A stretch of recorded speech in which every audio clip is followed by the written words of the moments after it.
Bonsoir Adrien Quatennens. Bonsoir. Merci d'être avec nous. Vous êtes coordinateur de la France Insoumise. Félicitations, vous êtes réélu député dans votre circonscription du Nord.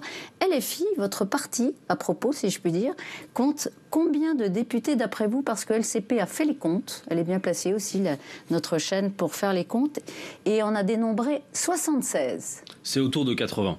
Il faut encore stabiliser, vous savez, ceux qui sont classés divers gauche ou les ultramarins. Tout ça va se stabiliser dans les prochaines heures, les prochains jours, mais c'est autour de 80, en effet. D'accord, on verra, et de toute façon, on fera les comptes quand les groupes seront constitués. Et justement, c'est l'événement du jour, Adrien Quatennens. Jean-Luc Mélenchon a demandé, tout à l'heure en début d'après-midi, devant les micros, devant son QG, il a demandé à ce que la NUP reste unie et constitue un seul groupe à l'Assemblée. Ça veut dire quoi ? C'est une proposition que Jean-Luc Mélenchon formule à nos partenaires de la nouvelle Union populaire écologique et sociale.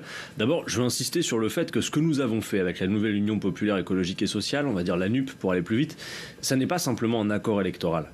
Avant de discuter répartition de circonscriptions, tout le reste, à l'issue de l'élection présidentielle et du score de Jean-Luc Mélenchon, on a choisi de se regrouper autour d'un programme partagé. Et nous avons construit en l'espace de 3 semaines un programme ambitieux de 650 mesures, 8 chapitres, chiffrés, détaillés, avec un objectif que nous nous étions fixé, celui de gouverner le pays et de bâtir une autre majorité. Il était prévu que chacun ensuite se constitue en groupe à l'Assemblée nationale. Vous avez raison. C'était marqué presque noir sur blanc. Vous avez tout à fait raison. Et je vais vous dire même une chose, jusqu'hier soir, c'était toujours notre intention. C'est-à-dire avoir des groupes parlementaires constitués comme groupes ayant leur autonomie à l'Assemblée nationale, les différentes composantes, la France Insoumise, le Parti Socialiste, le Parti Communiste Français, Europe Écologie Les Verts, et avoir un fonctionnement en intergroupe qui nous permette de traiter de manière hebdomadaire tous les sujets communs de l'action d'un gouvernement si nous gouvernions ou de l'opposition. Donc qu'est-ce qui a changé ? Ce qui a changé, c'est ce que personne n'avait prévu. C'est le nombre de sièges du Rassemblement national. 89. Et donc une situation politique qui est inédite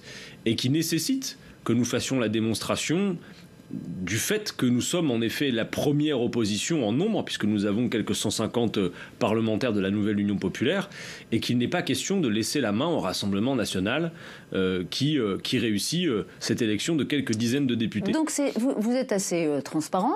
Merci. Vous dites, voilà, LFI devait être la première force, le premier groupe d'opposition à l'Assemblée, de façon incontestée.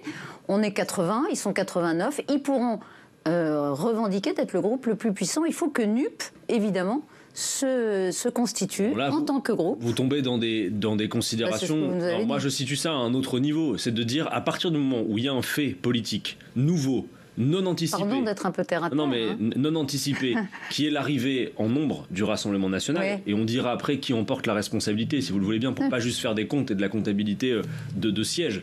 Mais il faut afficher puissamment notre union. Et donc, bien évidemment, il y a d'autres moyens de le faire. On pourrait se dire, on reste comme on a prévu. Mais nous le pensons, et donc c'est une proposition. C'est quoi l'enjeu ? J'entends parler. C'est quoi l'enjeu pour vous ?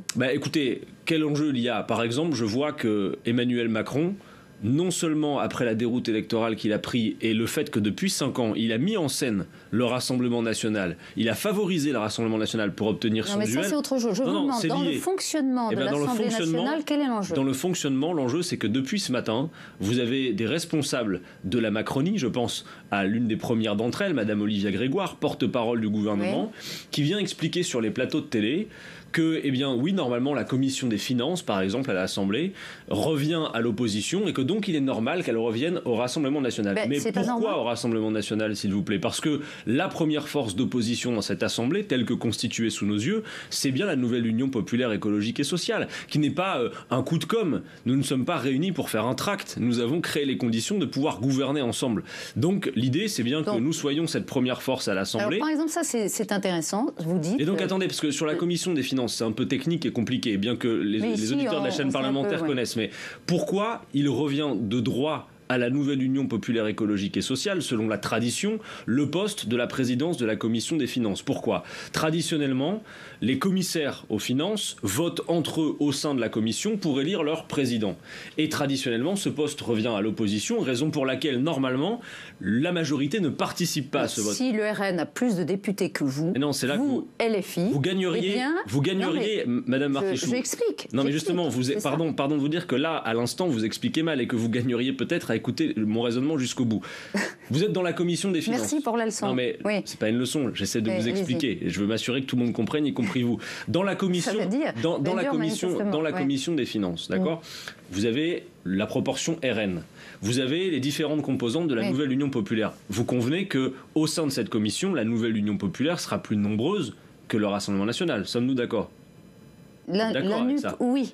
Mais voilà. Vous aviez dit, oui, mais sauf que la NUP aura un candidat commun. Alors, la NUP aura un candidat commun à ce poste. C'est ce que je veux dire. Je crois qu'on a compris. Simplement, pardon, est-ce que les autres partis qui vous ont dit non tout de suite? Non à quoi? Tout le monde est d'accord pour un candidat à la commission des finances. Mais ils ne sont pas d'accord pour que la NUP en tant que telle constitue un groupe dans lequel finalement les partis renonceraient à leur étiquette. C'est ça pour eux. La difficulté, c'est est-ce qu'ils peuvent se fondre dans la NUP en tant que groupe à l'Assemblée? Ils ont dit non. Très franchement, d'abord vous dites ils ont dit non. J'observe que certains ont dit non, mais vous voyez, y compris qu'au sein de ces différentes organisations, certains responsables, y compris des élus depuis hier soir, ont affiché l'idée que c'était une bonne idée.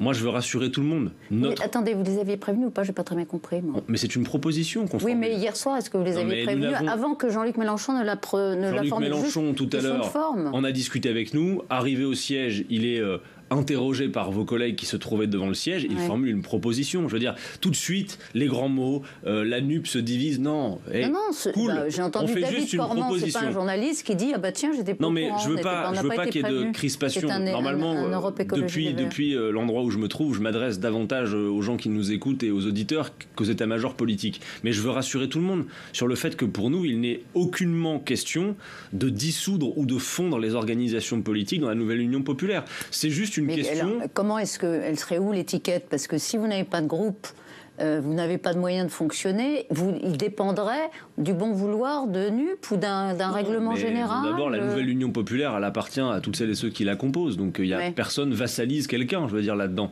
Non, simplement ce qu'on pourrait imaginer. Si on se dit, en effet, je ne dis pas que c'est acté à cette heure, c'est une discussion, nous formulons une proposition.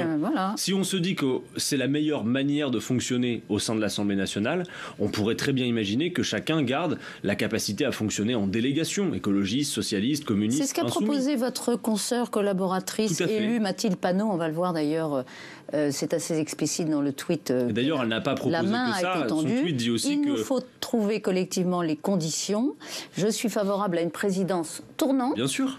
De façon à ce qu'il n'y ait pas d'hégémonie à la présidence du groupe de la France Insoumise et à un maintien des délégations par formation politique. C'est-à-dire délégations, ça marche un peu comme ça se passe au Parlement européen. Vous savez, il y a des groupes, par exemple la GUE, le groupe de la gauche, puis à l'intérieur, il y a plusieurs composantes. C'est à peu près la même idée. Mais c'est une proposition d'organisation. Ce que je voudrais qu'on entende, c'est que vous n'abandonnez pas l'idée de convaincre vos partenaires. Comme vous l'aviez fait pour former la NUP, personne n'y croyait. Mais ce que je veux aussi dire, c'est que je comprends qu'au lendemain de ces élections, il y ait besoin de choses pour alimenter médiatiquement. Mais ce que je veux dire, c'est qu'on formule une proposition d'organisation et tout de suite, j'entends parler de quoi? De division au sein de la nouvelle Union. Non, dans tous les cas, soyez rassurés. Je ne sais pas si ça vous rassure vous personnellement, mais la nouvelle Union populaire écologique et sociale fonctionnera de toute façon comme nouvelle Union populaire écologique et sociale, ce bloc de 150 parlementaires au moins, au sein de l'Assemblée nationale. Alors après, quelle forme ça prendra? Est-ce qu'on arrivera à convaincre nos partenaires? Parce que nous pensons que ce serait la meilleure forme d'organisation et que chacun pourrait s'y retrouver. Vous voyez la preuve, la proposition de Mathilde Panot d'une présidence tournante de délégation pour chacun, le but n'est d'écraser personne. Le but est d'être en réaction à la hauteur des événements face à un groupe du Rassemblement national de 90 parlementaires. Jean-Luc Mélenchon, qui est toujours très inventif, créatif et tactique, eh bien, il s'est dit voilà comment on peut garder effectivement la puissance de notre force d'opposition, notre dynamique. Je comprends, mais est-ce la meilleure façon? Je vous le demande parce que vous ressortez collectivement, l'objectif n'est pas complètement atteint, mais quand même, presque 150 députés, c'est puissant, c'est important. Est-ce qu'il n'a pas gâché un peu la fête par une proposition qui est immédiatement rejetée par des partenaires qui ont fait votre puissance hier? Franchement, est-ce qu'il n'est pas allé trop vite? C'est une belle proposition. Une proposition rejetée, si vous voulez, c'est pas la définition d'une belle proposition. Mais non, mais ça, vous savez, ça c'est le temps de la vie médiatique où vous considérez. Arrêtez de toujours dire que sur les médias, il n'était pas obligé de le faire sur la chaussée. discuter. Eh bien, dans ce cas-là, vos collègues n'étaient pas obligés de lui tendre le micro à ce moment-là pour lui demander les nouvelles du jour. On n'est jamais obligé de... Non, mais supportez que... On est toujours comptable de sa réponse. Vous l'avez dit en introduction de votre émission, nous avons sous les yeux une situation politique inédite, tout le monde en convient. Supportez qu'on réfléchisse et qu'on tâtonne sur la meilleure manière de nous organiser pour faire ce que nous avons à faire désormais, c'est-à-dire faire en sorte de nous opposer au projet de M. Macron, même si à cette heure, il n'a pas la majorité pour le mener à bien. Et puis, on n'en a pas encore dit un mot. Mais moi, je veux dire, je pense d'abord à toutes celles et ceux qui ont besoin de l'augmentation du SMIC. On n'a pas encore parlé de fonds qui ont besoin qu'on jugule l'inflation et tout le reste. Et Tam Tranui vont arriver. Très bien. Toutes ces questions, on va parler du fond. Mais pour clore ce chapitre, vous n'abandonnez pas cette proposition ce soir? Non, bien sûr. Et je veux mettre, vous espérez et je veux mettre nos partenaires, s'ils m'entendent, parce que je comprends que c'est plutôt à eux que vous voulez me faire parler, parce que je ne suis pas sûr que tout ça passionne les gens qui nous regardent, mais je veux faire comprendre à nos partenaires que c'est une proposition, qu'elle se discute, et que si nous la posons dans la discussion aujourd'hui, c'est parce que la situation de ce matin est nouvelle, et notamment du fait de la force du Rassemblement national, et je me permets de le dire pour faire aussi un peu de politique et pas juste de la comptabilité, dire aussi que le Rassemblement national à 90 députés à l'Assemblée nationale, c'est la responsabilité d'Emmanuel Macron qui pendant 5 ans a œuvré à cette montée, qui a obtenu son duel à la présidentielle et qui d'ailleurs dans cette campagne des législatives, dans l'entre-deux tours, regardez le nombre de duels qui impliquaient le Rassemblement national et observez comme Emmanuel Macron et les siens ont été incapables d'une position claire. Madame Borne, quand elle a ouvert la bouche pour dire ce qu'il fallait faire en cas de duel avec le RN, ils ont donné la même personne ne comprenait rien. Ils ont donné la même consigne que Jean-Luc Mélenchon. Absolument pas. Non, Madame Martichoux, je ne vous laisserai pas dire ça parce que ce n'est pas vrai. Pas une voix. Non, ils n'ont pas dit pas une voix pour le Rassemblement national partout. Écoutez, j'ai compté par exemple 60 duels entre la Nouvelle Union populaire et le Rassemblement national, et il est faux de dire que dans les 60 cas, la Macronie a une parole claire qui a consisté à dire... Est-ce que votre radicalité, sur ce sujet, ça m'intéresse, est-ce que votre radicalité n'a pas aussi fait peur? Pourquoi est-ce que vous m'interrompez de manière systématique? Je ne peux pas aboutir.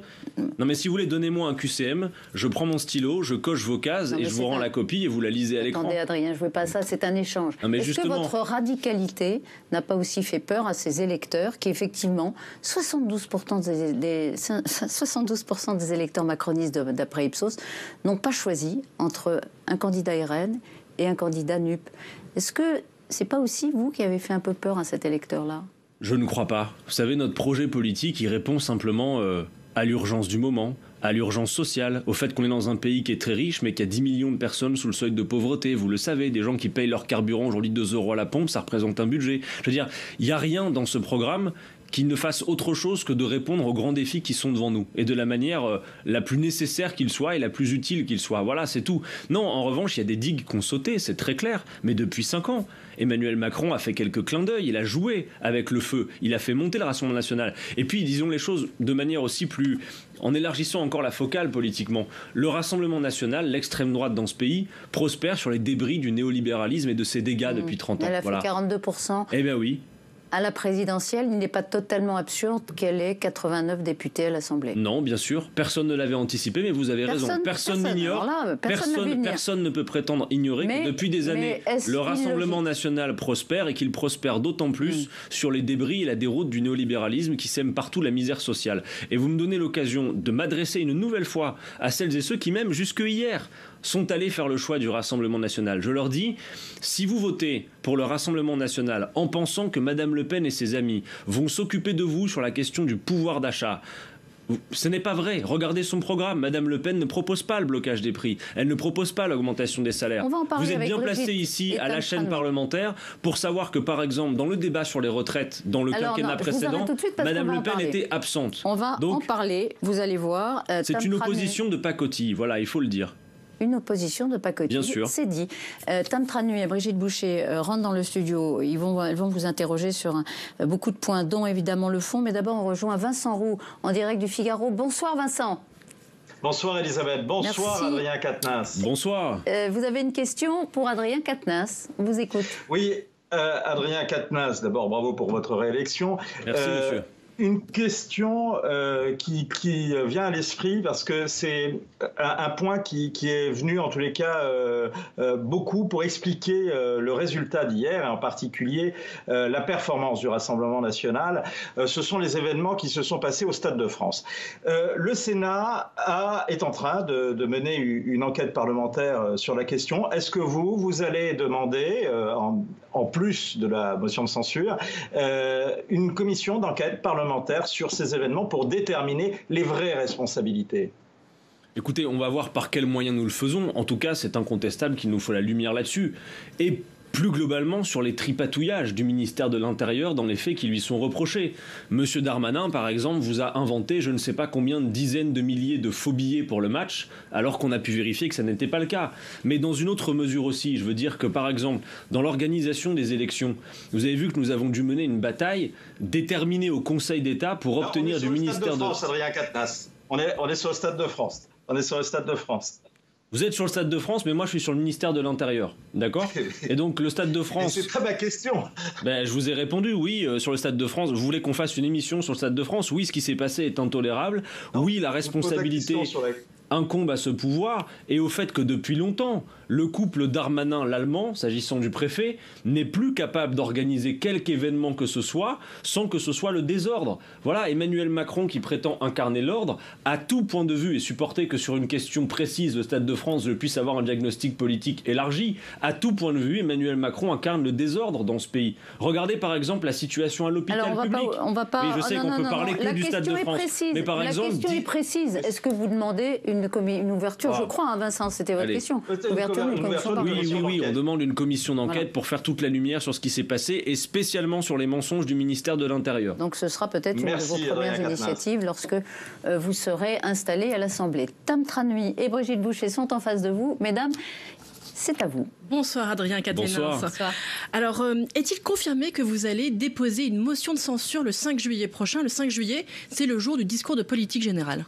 Nous allons en discuter au sein de la nouvelle Union populaire écologique et sociale. Je sais qu'à moins de 24 heures, vous voulez toutes les réponses, mais voyez, on ne s'est même pas encore rencontrés. Dans vos rangs chez LFI, on a entendu certains qui ont dit oui, on va déposer une motion de censure. Et c'est vrai que par exemple, c'est une idée. Socialiste a dit, c'est une idée. En tout cas, ça sera sans les socialistes. Il va falloir qu'on se réunisse et qu'on en discute. Je vais même vous dire, vu la composition de l'Assemblée nationale, il n'est même pas sûr qu'elle ait besoin d'une motion de censure pour empêcher le gouvernement. Puisque M. Macron n'a, même avec ses alliés, pas de majorité. Je rappelle que la dernière fois, en 2017, tout seul, sur l'étiquette de La République En Marche, sans ses alliés, il avait une large majorité absolue de 316 parlementaires. Qu'aujourd'hui, avec toute la martingale qui s'appelle désormais, je ne sais plus d'ailleurs, Ensemble, il n'a même pas de majorité. C'est ce qui vous fait hésiter, c'est le fait qu'il n'y aura peut-être même pas besoin de motion de censure. Il n'y a pas d'hésitation. Il demande un vote de confiance. Pourquoi est-ce que vous voulez que tout de suite, là, alors que l'élection n'a pas 24 heures, je puisse vous répondre sur ce qu'on va faire le 5 juillet à l'Assemblée? Parce que certains se sont déjà prononcés et ont dit très clairement ce qu'ils voulaient faire. Et donc, parce que nous n'avons pas pu encore nous réunir pour en discuter, si certains disent « Ah, ben moi je pense faire autrement », vous allez dire désaccord au sein de... Mais est-ce que pour vous, il faut forcément un vote de confiance de la Première ministre après son discours de politique générale? Tout dépend quel est le contenu, mais je crois qu'il est absolument invraisemblable que d'ailleurs Madame Borne puisse se maintenir en l'état. Et moi je vais même vous dire ce que j'en pense. Je pense qu'il n'y a pas besoin d'attendre le 5 juillet pour ça, que les urnes viennent de parler hier soir et que c'est un échec cinglant pour Emmanuel Macron. Est-ce que ça changerait qu'elle parte, pardon? Eh bien ça change qu'on est dans une situation de crise politique. Donc à un moment donné, nous par exemple, je le dis, nous restons disponibles pour gouverner le pays. Parce qu'il va falloir trouver... Il a quand même la majorité, il a quand même une majorité restreinte, il a quand même une majorité. Qu'est-ce que ça changerait s'il prenait quelqu'un d'autre qui était... S'il a une majorité, tout va bien, pas de problème, il va pouvoir gouverner. Qu'est-ce que ça change Elisabeth Borne pour qui? Mais écoutez, pour qui? Nous avons une situation de blocage politique. Et vraisemblablement, cela pourrait durer. Si Emmanuel Macron n'est pas en état de gouverner, c'est à lui aussi d'en tirer des conclusions. Et nous, je le dis... Vous avez perdu ces élections. D'accord, donc tout va bien. Non, mais il a une majorité relative. Michel Rocard a gouverné avec une majorité relative. Alors donc il n'y a pas de problème, il va pouvoir gouverner et nous on va pouvoir s'opposer normalement. Mais c'est pas ce que vous racontez depuis 24 heures. Vous dites que ça va être ingouvernable, que ça va être bloqué. Donc moi, comme responsable politique, je vous dis, nous avons fait une campagne pour gouverner le pays. Vous voulez me faire dire qu'on l'a perdu, je le reconnais, nous ne sommes pas majoritaires. Nous avions suffisamment de second tour et d'ailleurs nous étions la seule force politique capable de ça. Par exemple, hier, voter Rassemblement National, pour celles et ceux qui l'ont fait, avait l'utilité d'offrir à Madame Madame Le Pen un groupe parlementaire, elle est très contente, c'est un cadeau que certains lui ont fait, mais du point de vue de la capacité à bâtir une autre majorité, à renverser le pouvoir macroniste, l'effet était de zéro, puisque Madame Le Pen n'était pas qualifiée dans un nombre suffisant de second tour de toutes les façons pour faire une autre majorité. Mais beaucoup d'électeurs de la France insoumise se sont reportés sur Marine Le Pen. Vous me dites désormais quoi faire. Mais pour l'instant, celui qui doit se poser la question de quoi faire, il est à l'Élysée. C'est Emmanuel Macron, à lui de se débrouiller d'une situation dont il est essentiellement responsable. Mais donc, pour le reste, que la première décision à prendre, c'est changer le Premier ministre. Quand même ça. Ce que je dis, pour envoyer un signal. Ce que je dis en tout cas à Madame Martichoux, c'est que il peut pas y avoir de déroute électorale aussi spectaculaire que celle d'hier soir pour Emmanuel Macron sans qu'il n'y ait absolument rien qui change de significatif dans son dispositif. Vous diriez quoi? Il est aveugle, sourd, il n'entend rien. Mais il nous a plutôt habitués à ça, Emmanuel Macron. C'est-à-dire, il a été habitué à une assemblée dans laquelle il avait les presse-boutons de La République En Marche, où tout allait bien, où finalement c'était l'imprimante de l'Élysée. Ça ne sera plus pareil. Et donc, soit il est capable de composer pour appliquer son programme, auquel cas nous devrons nous y opposer. Mais si c'est impossible, et moi je le redis, même si ces élections n'ont pas été gagnées pour nous, eh bien, nous sommes disposés et le moment venu, nous gouvernerons ce pays. Moi, je vais vous dire une chose, le diagnostic que je pose sur la situation, c'est que la révolution citoyenne que nous avons théorisée avec Jean-Luc Mélenchon, elle est enclenchée depuis longtemps, depuis plusieurs années. Oui, mais c'est pas ce que les électeurs ont dit dans les urnes. Vous me laissez pas terminer. Je dis pas qu'elle est réglée. Écoutez-moi. Je vous dis que ce processus de révolution citoyenne, il est engagé. Et qu'à chaque fois qu'il y a des échéances électorales nationales, nous nous rapprochons de l'objectif, systématiquement. Et donc, inéluctablement, ça va finir par arriver. Le néolibéralisme qu'incarne Emmanuel Macron... Vous dites à Emmanuel Macron, allez... Anticipons. Vous dites anticipons sur le prochain résultat. Ce que je veux dire, c'est faire remarquer que et je comprends, vous analysez la vie politique au travers des jeux d'alliance, des rapports de force au sein de l'Assemblée nationale. Toute la journée, arrêtez de nous instrumentaliser. Je ne vous instrumentalise pas. Ce qui salirait les mains, vous ne le feriez pas. Ce que je vous dis, c'est que Madame Martichoux, quand je vous réponds nombre de députés, petite étiquette, désaccord entre nous, ça vous convient et ça correspond à votre réponse. Quand je vous dis que le processus de révolution citoyenne, et laissez-moi terminer, est engagé et que c'est un processus qui va se poursuivre, ça a l'air de ne pas vous parler du tout parce qu'on dirait que Quatennens raconte des choses hors sol. Les Français ont compris que la gauche était arrivée en force à l'Assemblée avec 150 députés en 2017 à 150. Mais néanmoins, elle se demande comment la gouverner et on vous demande à vous comment faire en sorte de la gouverner. Vous nous dites, je vous dis la chose suivante. On ne peut pas la gouverner. On ne peut pas la gouverner pour faire la retraite à 65 ans. On ne peut pas la gouverner. On ne peut pas la gouverner pour faire le travail contraint en contrepartie du RSA. On ne peut pas la gouverner pour faire 80 milliards d'économies comme M. Macron s'y est engagé auprès de la Commission européenne. Tout ça ne vous intéresse pas? Si, justement, on en parle maintenant. Arrêtez.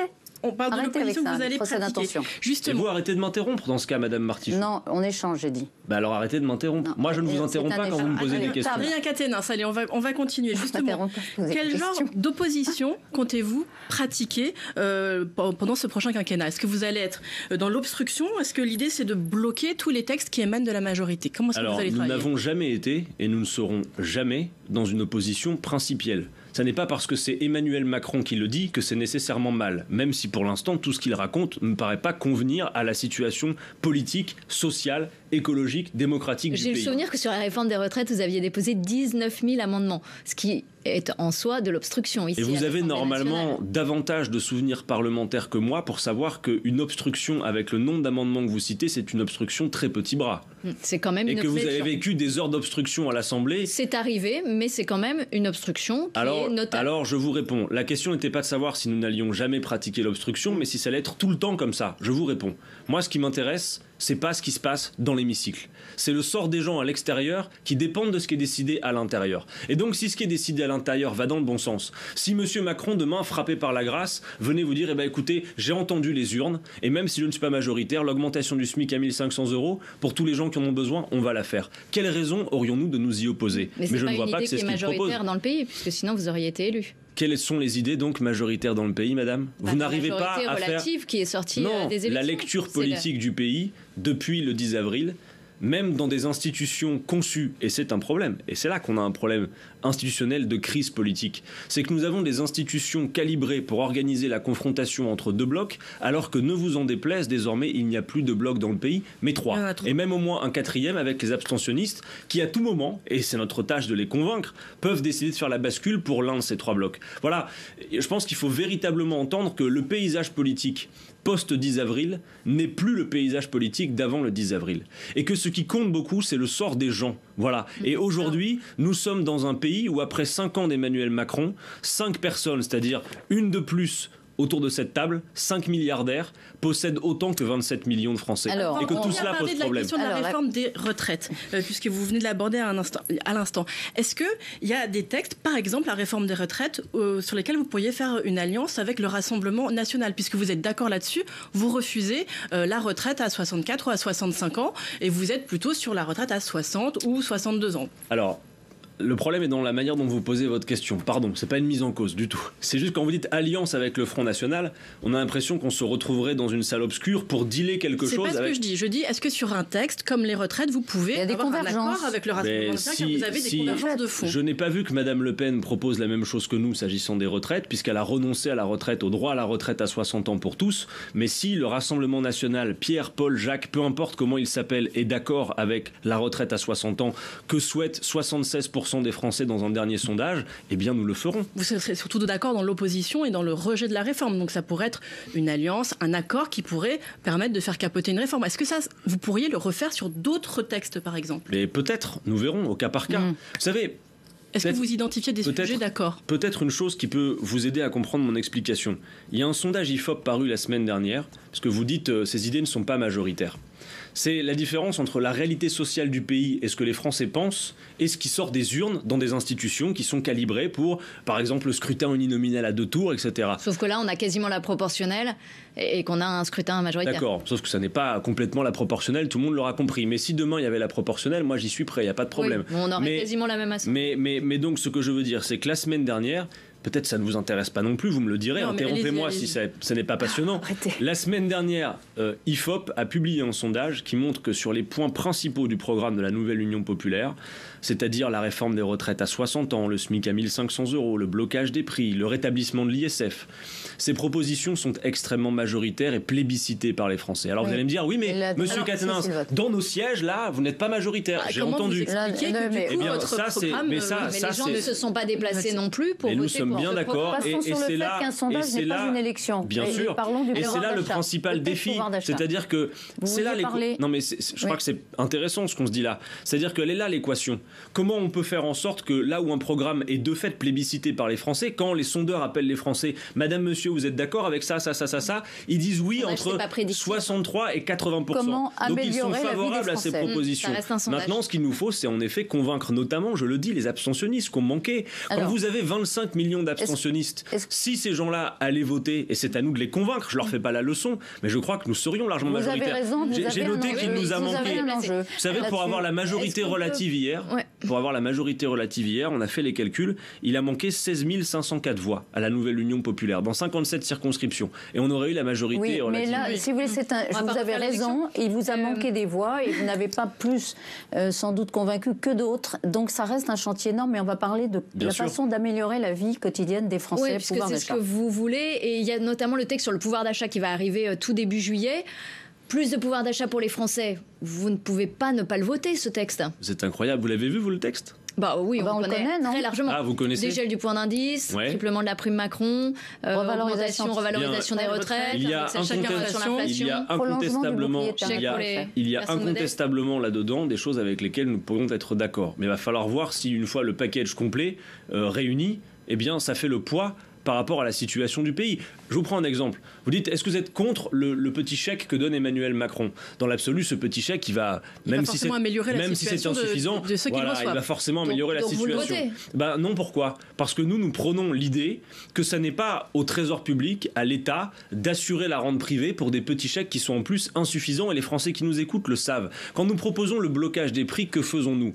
Quand nous proposons le blocage des prix, nous proposons que ce soit charge sur, par exemple, les fournisseurs. Car ce qu'Emmanuel Macron ne vous dit jamais, c'est que pendant que lui verse des chèques avec les fonds du Trésor public, donc l'argent des contribuables, Total, le fournisseur de pétrole, vient de réaliser le plus gros bénéfice jamais réalisé de toute l'histoire industrielle du pays. Donc bloquer les prix... Ce blocage des prix, il va bénéficier quand même aux personnes riches également.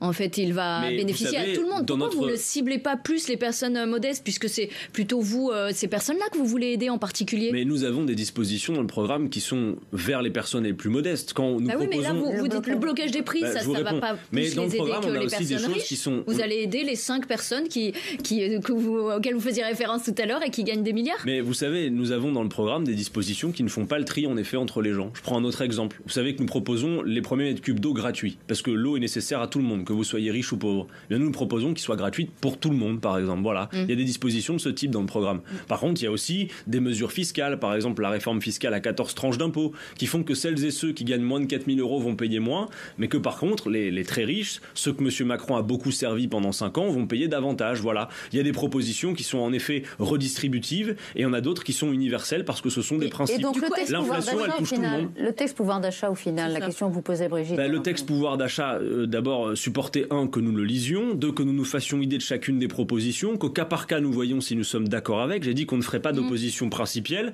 Si le compte y est, on verra. Si le compte n'y est pas, on votera. Sauf que les Français retiendront que vous n'avez pas voulu voter ce chèque, même s'il est modeste. De la même manière. Vous les aider sur le pouvoir d'achat.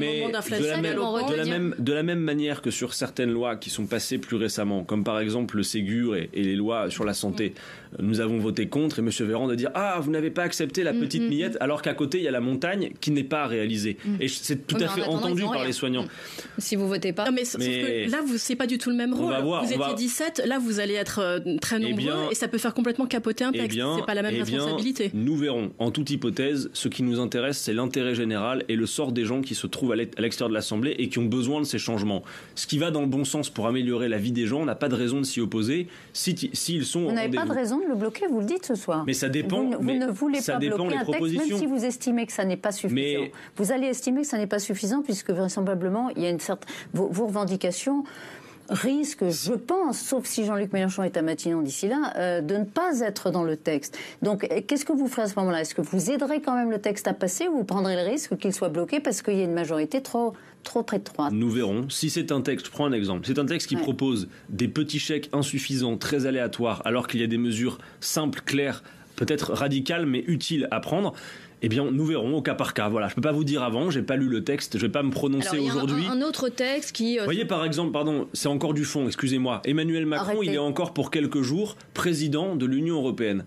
À quoi aura servi cette présidence? Monsieur Macron aurait pu, sur l'essence par exemple, proposer aux partenaires européens de bloquer les prix ensemble. Parce qu'aucun fournisseur n'aurait été capable de refuser un marché de 450 millions de personnes. Il ne l'a pas fait. Pourquoi? En attendant, les gens payent leur... Il y avait un petit sujet sur l'Ukraine, je crois. Ouais, mais et pendant ce temps, c'est pas un petit sujet, les gens qui payent 2 € le litre d'essence à la pompe et qui doivent débourser, qui est magnifique, que vous avez l'air d'adorer et que vous voteriez d'ailleurs. Non, particulièrement, non. Arrêtez ces procès d'intention, Adrien Quatennens. Mais vous en faites bien la promotion, en tout cas. Non, c'est un texte qui existe. On s'oppose. Il n'y en a pas d'autres. Je ne l'ai pas vu encore. Il n'y en a pas d'autres. Alors, il y a un autre texte sur la planification écologique. Alors ça, c'est vraiment votre sujet. C'est quelque chose que Jean-Luc Mélenchon Donc vous allez le voter, voilà votre question. Pendant la campagne. Non, mais est-ce que vous trouvez que ça va dans le bon sens, au moins?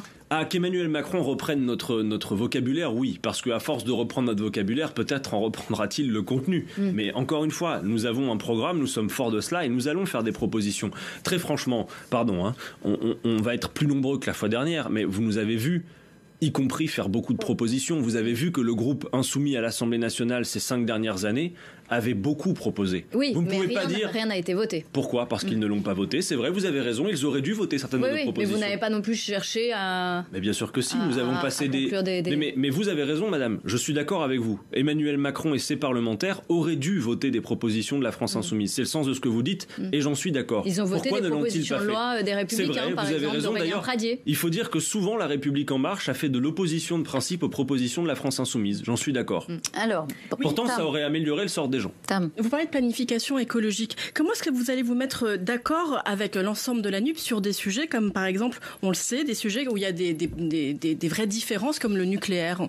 On peut aussi parler de l'OTAN, on peut parler aussi de l'utilisation du terme de violence policière. Il y a un certain nombre de sujets sur lesquels il y a des vrais désaccords entre les différentes composantes de la NUP.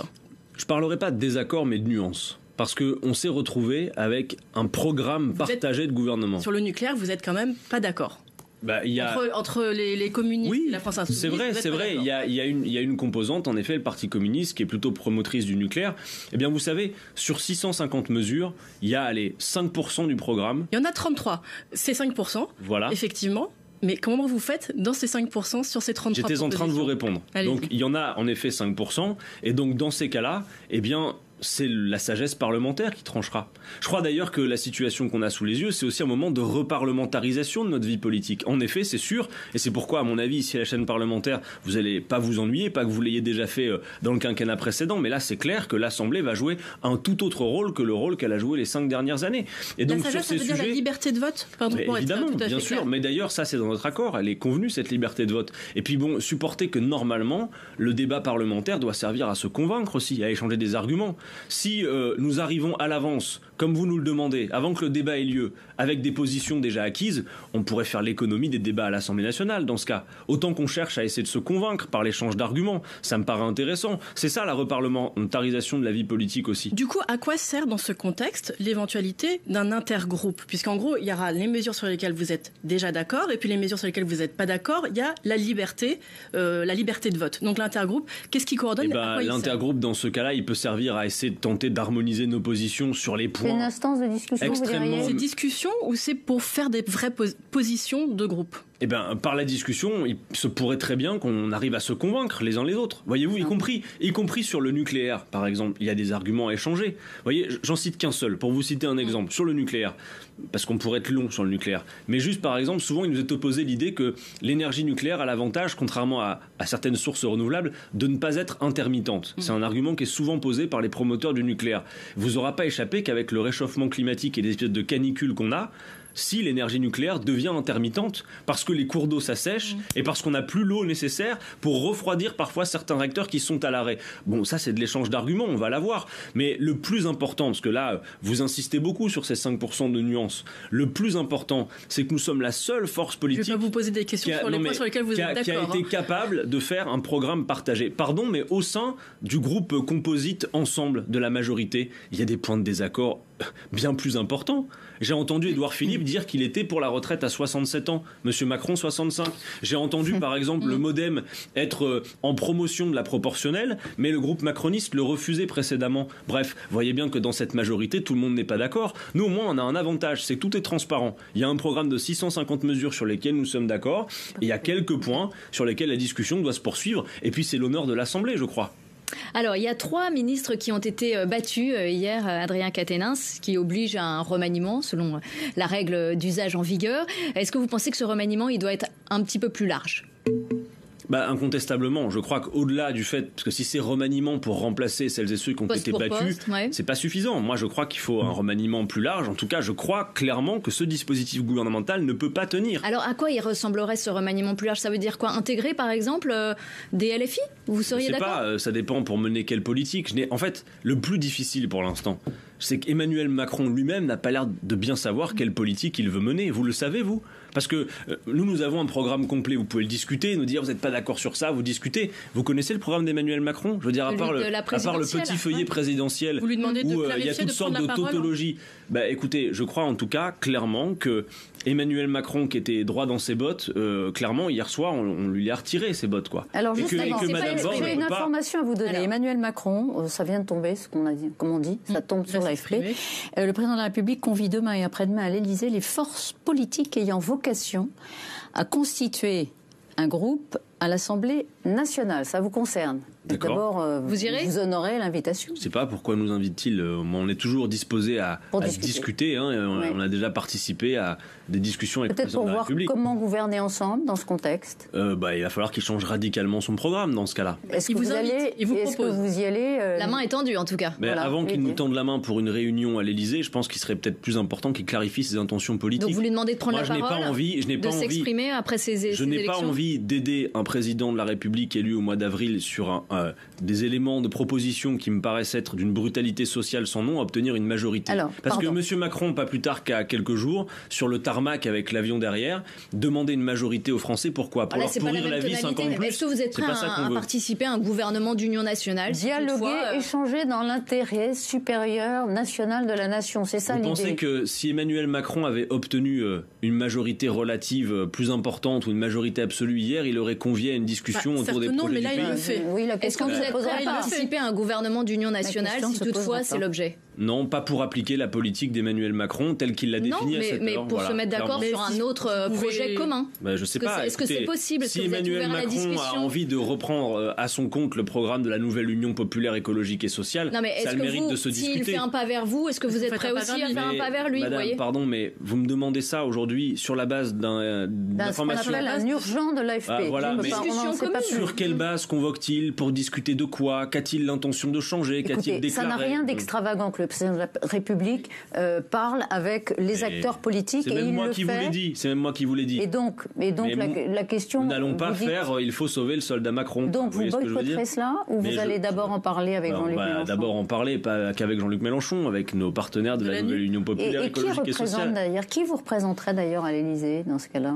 Je ne sais pas, nous allons discuter. Vous me prenez là au dépourvu. Si je dis quelque chose, qui est mon avis personnel, et que dans une heure, l'un de nous dit quelque chose de différent, vous allez faire les gros titres sur les désaccords indépassables au sein de la nouvelle Union populaire. Vous en avez gros sur la patate en ce qui nous concerne. Vous nous diabolisez à chaque occasion. Non, je vous diabolise pas. Si. Non, Madame Martichoux, je vous diabolise pas. Je vous dis simplement que tout à l'heure, Jean-Luc Mélenchon fait une proposition, et puis que tout de suite c'est les désaccords. Non, il n'y a pas de désaccord. Non, mais c'est Valérie Rabault qui tweet immédiatement pour dire je ne veux pas participer à un groupe commun. Enfin, elle en a tout le droit. Quel est le problème? Quel est le problème? Juste reprendre les commentaires de vos alliés. Bien sûr. Eh bien, le résumé, c'est que nous discutons sur la manière la plus efficace de s'organiser, comme Emmanuel Macron visiblement. Votre première réaction à cette information, cette invitation à l'Élysée, c'est plutôt la méfiance. Je vois pas quel est l'intérêt d'une telle invitation au lendemain de ce scrutin. Personnellement, plutôt non. Il y a le CNR, le Conseil national de la refondation, qui devait se tenir là juste après ces élections législatives. C'est visiblement un petit peu reporté. Mais vous, sur le principe, est-ce que vous y participerez ou pas? Il y a eu le grand débat national après les Gilets jaunes. Il y a eu comment ça s'appelait déjà, la convention citoyenne pour le climat, où M. Macron a dit je reprends tout, il n'y aura que 3 jokers, puis au final c'est que des jokers et il reprend les propositions les moins structurantes. Il y en a marre, quoi. Voilà, il y en a marre. Donc, Emmanuel Macron doit entendre qu'il n'y a pas de majorité sociale dans le pays pour appliquer la politique qu'il souhaite appliquer. Donc, à voir s'il est prêt à en changer radicalement. Mais je ne le vois pas pour l'instant faire ce genre de signe. Vous n'avez pas un moral de vainqueur, on dirait, hein? Ah bon, vous trouvez? Oui, vous êtes...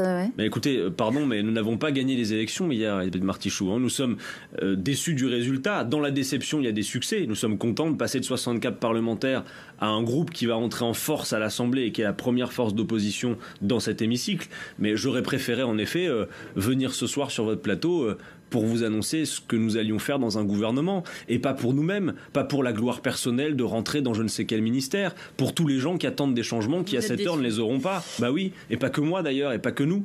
Bon, c'est bien, parce qu'entre hier soir et cet après-midi, c'est vrai qu'il y a eu un changement de ton. Merci beaucoup, Brigitte. Merci beaucoup, Tam. Merci à vous. Admettez que je vous pose une question personnelle, Henri Quatennens. Vous êtes élu depuis 5 ans, vous êtes donc pas un néo-député, comme d'autres, très nombreux qui vont vous rejoindre. Quelle responsabilité vous souhaiteriez avoir, vous, à l'Assemblée, pour faire profiter votre expérience des autres? Incontestablement, on va devoir, les parlementaires sortants, encadrer... celles et ceux qui vont nous rejoindre, bien sûr. Et vous allez voir dès demain arriver à l'Assemblée, je vous le dis, des gens que, à mon avis, vous allez très vite avoir envie d'inviter. Des personnages comme Rachel Keke, qui était femme de ménage à l'Ibis-Batignolles et qui a mené cette lutte. Et il y en a plein, des cadres du mouvement insoumis que vous allez voir arriver. C'est quel type de responsabilité précise? On va travailler à une organisation la plus efficace, on va voir. Et y compris, on va voir en fonction des rapports de force, quels sont les différents postes qui peuvent nous être attribués. On va voir. Tout ça est, pour moi, très franchement, assez secondaire. Mais vous avez plutôt envie de prendre des responsabilités, soit dans le groupe, soit dans le fonctionnement même de l'Assemblée. Il y a beaucoup. Eh bien, pourquoi pas? Il vaudrait mieux qu'on ait envie, parce qu'il va y avoir du travail. De commission, il va y avoir du travail à accomplir. Mais voyez, par exemple, ça, bon, évidemment, ça a son importance. Mais le plus s'intéresse à vous. Bien sûr. Et le plus important pour moi à cette heure, par exemple, la proposition qu'a formulée Jean-Luc Mélenchon d'un groupe commun me paraît encore plus enthousiasmante que de savoir si tel ou tel autre va être, je sais pas, vice-président de l'Assemblée ou questeur ou quoi que ce soit. C'est l'affichage politique ça viendra. Pour celles et ceux qui nous font confiance. Yves Tréhard s'est assis en face de vous, directeur adjoint de la rédaction du Figaro. Il vous a écouté et il va exercer son droit de suite. Avec beaucoup d'attention et je vous ai trouvé plus constructif que d'avoir la volonté de renverser ce gouvernement ou ce pouvoir. J'ai l'impression, quand j'écoute les uns et les autres, tous les groupes qui sont des opposants au président de la République et à sa majorité, que personne ne veut ajouter du chaos au chaos. Est-ce que je me trompe ou pas ? Mais ça dépend ce que vous voulez dire par là, Yves Tréhard. Pour moi, je l'ai dit tout à l'heure, j'ai eu l'occasion de le dire en répondant à une question, le chaos, il est dans le pouvoir actuel, je pense. Ça se vérifie, et y compris à la sortie de ce scrutin. Nous ne sommes pas là pour accompagner Emmanuel Macron ou pour l'aider à mener à bien ses projets, qui sont de mauvais projets. Voilà, qui ne sont pas à la hauteur, je l'ai dit, des situations d'urgence qu'on a dans notre pays. Nous sommes disposés à appliquer une autre politique. J'ai envie de vous dire, quels que soient les moyens institutionnels de le faire. Voilà. Et donc nous devons nous porter à la hauteur de ces responsabilités. Et puis y compris se dire que peut-être la situation que nous avons sous les yeux peut être aussi extrêmement précaire. Qui peut dire aujourd'hui, au vu de la situation que nous avons à l'Assemblée nationale, que tout cela va durer 5 ans. Personne ne le peut. Donc on est dans un moment de tâtonnement général et il faut se tenir prêt à toutes les hypothèses. Mais toujours en respectant le mandat qui nous a été confié. Et le mandat qui nous a été confié, pour ce qui nous concerne, c'est pas d'aider Emmanuel Macron à mener à bien son projet, c'est de s'opposer à lui. Et en démocratie, tout le monde sait que le rôle d'opposition, il a son importance et il est nécessaire. Est-ce que vous estimez que là, nous traversons une crise politique, dans la mesure où il n'y a pas de majorité qui se dégage suffisamment forte pour faire passer des textes ? C'est incontestable. Une crise politique ou une crise de régime et une crise institutionnelle. Je le crois. Je pense que ces institutions, et ça fait longtemps que nous le disons, reconnaissez-le. Donc ça met de l'eau à votre moulin quand vous dites depuis très longtemps que on doit passer à une 6e République. Évidemment. Et vous me permettez de redire ce que j'ai dit tout à l'heure, c'est que je crois que le processus de révolution citoyenne, il est enclenché depuis peut-être 5 ou 10 ans et qu'il est inéluctable, que le néolibéralisme qui a eu cours pendant 30 ans, 40 ans est en voie de décrépitude, que d'ailleurs l'extrême droite est en embuscade et M. Macron s'en sert, je l'ai expliqué, et qu'il va y avoir une issue à tout ça. Vous savez, Jean-Luc Mélenchon a souvent dit, rappelez-vous-en, depuis 10-15 ans, il a toujours dit à la fin, ça se terminera entre l'extrême droite et nous. Je le crois véritablement. Et oui, nous vivons un moment de crise politique, du fait notamment que nos institutions, je l'ai dit, prévoient une confrontation entre deux blocs, alors que désormais le pays n'est plus structuré politiquement de cette manière. Ce qui est assez étonnant, c'est que là, on est avec un mode de scrutin qui est un mode de scrutin majoritaire, mais si on avait été dans un mode de scrutin proportionnel, cette opposition entre votre gauche et la droite de Madame Le Pen, elle serait encore supérieure. Et vous domineriez complètement peut-être le paysage politique. Peut-être, et peut-être dans ce cas-là... Donc ça veut dire que ça ne serait pas plus souhaitable d'une certaine façon, puisque ça donnerait la part belle à l'extrême droite. Ça dépend. Tout à l'heure, je vous ai dit qu'à 16 000 voix près, on avait une majorité relative qui nous aurait sans doute permis de faire des choses. Voilà, c'est clair. Non, je pense que la situation me paraît assez inextricable, et c'est la raison pour laquelle je crois que c'est notre responsabilité de dire aussi que nous devons, en toute hypothèse, à chaque étape, nous tenir prêts à exercer les responsabilités. Nous y étions préparés. Je veux dire, aujourd'hui, la situation aurait pu être autre. Vous avez ironisé ce matin, mais c'est vrai, sur le fait que Jean-Luc Mélenchon aurait pu, ce matin, être en situation d'être appelé par le président de la République. Je veux dire... Mais vous faites le deuil, vous arrivez à faire le deuil. Mais disons que, voilà, quand on ne gagne pas une élection, c'est toujours un peu difficile. Mais tout de même, ce qui nous aide à le faire, c'est que... incontestablement, si nous n'avions pas fait la nouvelle Union populaire écologique et sociale, rendue possible par le score de Jean-Luc Mélenchon à la présidentielle, la situation pourrait être pire encore. Précisément, je vais peut-être vous faire un peu moins plaisir maintenant. Parce que pour l'instant, vous avez l'impression de me faire plaisir. Oui. Ça va être gratiné, alors. Deux politologues dignes de ce nom hier soir sur ce plateau, qui s'appellent Roland Quérol et Pascal Perrineau, disaient, en fait... Pendant cette campagne des législatives, qui a été longue, le meilleur agent électoral de Madame Le Pen, ça a été Jean-Luc Mélenchon. Parce qu'il a saturé les écrans, il était partout, sur tous les médias, et que les gens, ils en avaient assez, et que probablement, et si on regarde les reports de voix, même les gens ensemble, c'est-à-dire la majorité présidentielle, entre un candidat de votre formation ou un candidat RN, ils ont plutôt voté RN. Ça me paraît être une analyse à la petite semaine quand même. Je vous explique pourquoi. Je crois qu'au contraire, même si nous n'avons pas le résultat escompté, c'est vrai, j'en conviens, je veux dire, non plus, tergiverser. Ce que je veux dire, c'est qu'au contraire, l'action de Jean-Luc Mélenchon dans ces élections législatives, quoi qu'en aient dit ses détracteurs, au premier desquels les macronistes, a redonné du sens à l'élection législative. Elle a rappelé, par exemple, que l'élection législative, contrairement à la petite musique entendue, est une élection pour la conquête du pouvoir. Madame Le Pen, paradoxalement, a commencé cette campagne en disant « De toute façon, Monsieur Macron aura une majorité, on n'y peut rien faire. » Et donc, c'est elle la grande gagnante de l'opération. En nombre de... Elle a fait une campagne. Pourquoi ? Parce qu'elle réalise 90 députés. Nous, 151. On pourrait dire que c'est c'est non les grands gagnants. Comparez ce que comparable. Elle n'a pas d'alliés. Elle a 89 députés. Vous en avez un peu plus de 70. Vous avez dit 80. Mais Yves Tréhard, hier soir, jusqu'avant les résultats, convenez avec moi qu'elle n'était en toute hypothèse pas en situation de gouverner le pays. Vous êtes d'accord avec ça ? Non, mais c'est important. Parce que hier soir, avant le résultat, si.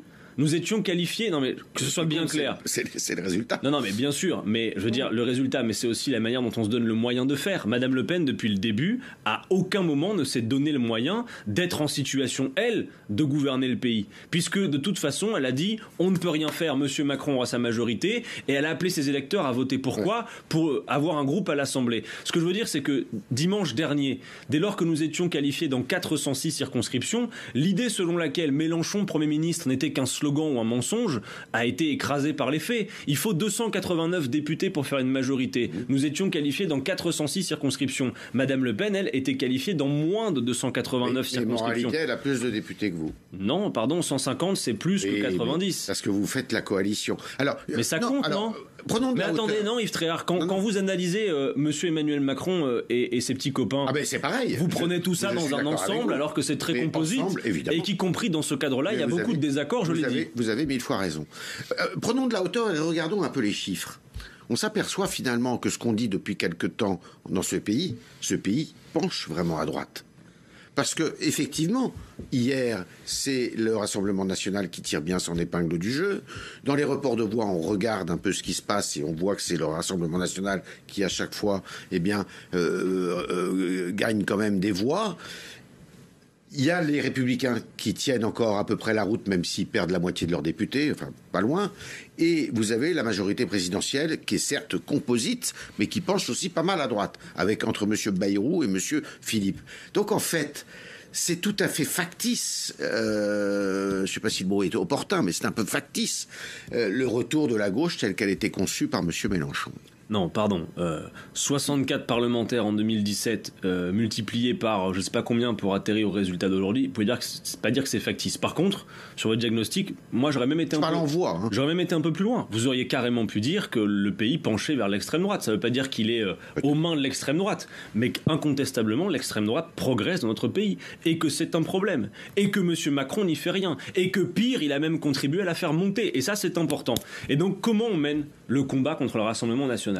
Certainement pas en prenant simplement des positions de principe de tribune au soir de second tour pour dire je sais pas quoi exactement. Non, c'est véritablement en allant convaincre les gens. Moi, je ne connais pas... vous évoquez l'allocution présidentielle au soir du second tour. C'est-à-dire que je ne suis pas certain que simplement avoir une opposition de principe, dire ce sont d'affreux fascistes, surtout pas, je ne suis pas sûr que ce soit suffisant. Ça, c'est fini ce vocabulaire, non, écoutez... Parce qu'il y avait les fachos, moi, je sais pas trop fâché. Si, bien sûr. Ce que nous disons par là, c'est que en fait, il y a des gens qui votent Rassemblement national, qui ne partagent pas la vision de fracturation, le côté identitaire, voire la vision ethniciste de l'extrême droite, qui expriment une colère. Mais ce que nous avons à dire, nous, et ce que nous devons porter clairement, et c'est un travail de fourmi que de le faire. Et nous ne sommes pas très aidés pour le faire, j'en conviens. Mais moi, j'observe, y compris jusque dans ma circonscription, par exemple, des endroits où le Rassemblement national était fort et où notre action le fait reculer. Parce qu'il s'agit d'aller convaincre, parfois porte après porte, des gens qui se disent « je suis en colère » parce qu'ils ont des raisons de l'être, sur la situation sociale, sur leur pouvoir d'achat, et qui pensent, pour une manière qui nous échappe, que Mme Le Pen y répond. Alors que concrètement, quand vous regardez les programmes, le programme de Mme Le Pen ne représentera pas un mieux pour toutes ces personnes. Et donc, donc il faut aller expliquer que le problème, c'est par exemple la finance et les hyper-profits davantage que l'immigré ou le voisin qui n'a pas la bonne couleur de peau ou la bonne religion. Et ça, remarquez que plus personne ne le fait. Emmanuel Macron ne fait pas non plus l'apologie du programme du Rassemblement national. Pardon, Madame Martichoux, mais quand dans l'Express, vous aviez un Emmanuel Macron qui, entre deux lignes, vous réhabilitez de quelques mots Pétain ou Maurras. Quand vous avez un ministre de l'Intérieur... C'est dans Valeurs Actuelles, je crois. Quand vous avez un ministre... c'est pire. Quand vous avez un ministre de l'Intérieur sur le plateau du service public qui vient dire à Madame Le Pen qu'elle est trop molle, pardon de vous dire que si. Je veux dire, Emmanuel Macron est assez tacticien pour avoir organisé les conditions de cette montée. Parce qu'il a toujours considéré, à raison d'ailleurs, ça s'est vérifié à 2 reprises, que face à Madame Le Pen, il serait réélu quoi qu'il arrive. Il a joué avec le feu. Pendant ce quinquennat, on a vu quelque chose qui s'appelait les Gilets jaunes, dont on n'a certainement pas tiré toutes les conclusions et qu'on n'a pas su complètement analyser. C'est clair. J'ai regardé, moi, un peu le vote là de hier. Où est-ce que le Front National, le Rassemblement National, progresse ? Dans cette France suburbaine, qui est à 100 km ou 200 km des grandes métropoles, l'Eure, le Loiret, l'Aube, la Marne, la Haute-Marne. Est-ce que, justement, Madame Le Pen n'a pas tiré peut-être davantage que vous, et elle a aussi été devant vous à l'élection présidentielle, les enseignements de cet épisode que personne n'avait vu venir ? Si on se situe du point de vue des revendications du mouvement des Gilets jaunes telles qu'elles sont apparues, je ne le crois pas. Je crois clairement que dans les revendications qui étaient celles de ce mouvement, encore une fois, si on n'est pas juste sur instinctivement ce qu'on pense, mais qu'on regarde les propositions, sur la question fiscale par exemple, je crois clairement que le programme de la Nouvelle Union Populaire est ô combien plus en réponse à ces revendications que celui du Rassemblement National. Pour le reste, est-ce que vous évoquez sur presque la situation géographique en fait, de répartition de l'électorat. J'entends moi cette petite musique sur le thème, c'est vrai que c'est marrant ce qui se passe en Gironde aussi, vous avez vu la Gironde. Oui, mais c'est vrai que nous avons un électorat plutôt urbain, c'est vrai.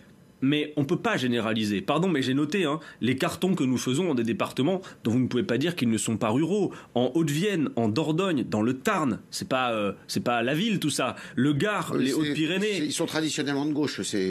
Donc c'est pas une question de géographie, vous êtes d'accord. C'est-à-dire qu'on retrouve aussi parfois peu ou prou, de manière assez claire, l'ancienne carte de répartition gauche-droite dans le pays. Donc tout ça n'est pas complètement mort et on ne peut pas le simplifier à mon avis comme ça vient d'être fait. Est-ce que vous êtes... Dernière question, réponse brève. Dernière question, juste alors je vais faire de la cuisine, et je reviens dans l'Assemblée.